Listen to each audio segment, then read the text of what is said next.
Supply chain. When manufacturing was shut down in Asia, we had very little business here. Starting in July, we noticed this surge, this tsunami of cargo. So we went from doom and gloom to fast and furious on a term of a dime, and that caught the supply chain off guard.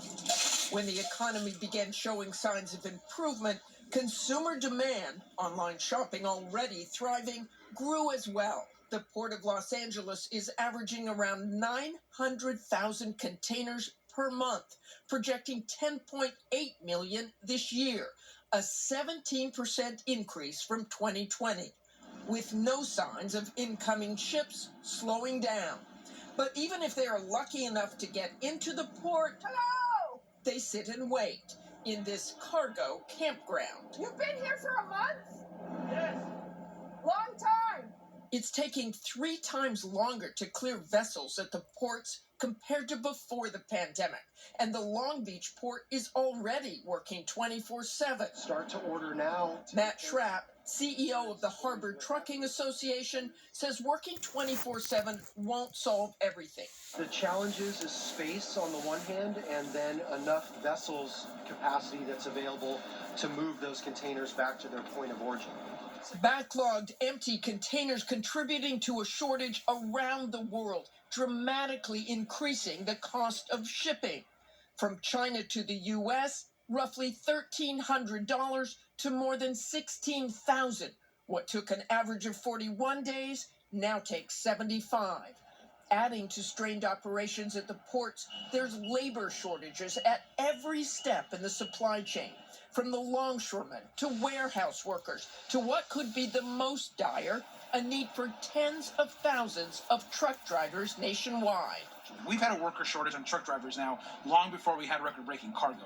That has been a huge issue. Mayor Robert Garcia, who has been working with the administration, hopes the backlog will ease in his city's port in the next few weeks. But others predict it could take months or even far longer.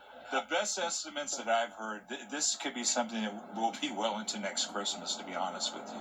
And as all these supply chain issues come to a head, they are hitting retailers and consumers directly. Inflation for the month of September hit 5.4% over the past year, matching a 13-year high. Prices have increased for items like new cars, TVs, gas, food, and furniture. Wendy Ortiz, owner of Caravana Furniture in Long Beach, told me manufacturers are continuing to increase prices and delivery times have been unprecedented. It used to take about 2 to 3 days. Now sometimes it's taking a month. I even had a client that was waiting almost a year to get her furniture. Sparking fears for holiday shopping. Heather Rasmussen, owner of Pixie Toys, feels prepared for the holiday season, but said she's already had parents shop for Christmas. As a parent, I would say don't panic buy, but just make sure that you're prepared with everything that you need. Let's take a closer look at this with our experts now. Diane Swamp, chief economist and managing director at Grant Thornton, and ABC News business correspondent Deirdre Bolton. Welcome to you both. And Diane, I want to start with well, you. Everybody, I guess you better shop early and get more toilet paper because this shit is getting bad.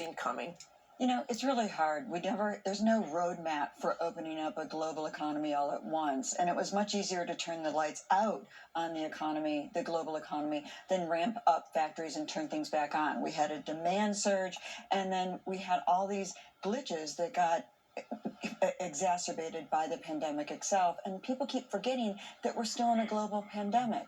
Delta was a game changer and added to all these problems that we're seeing globally.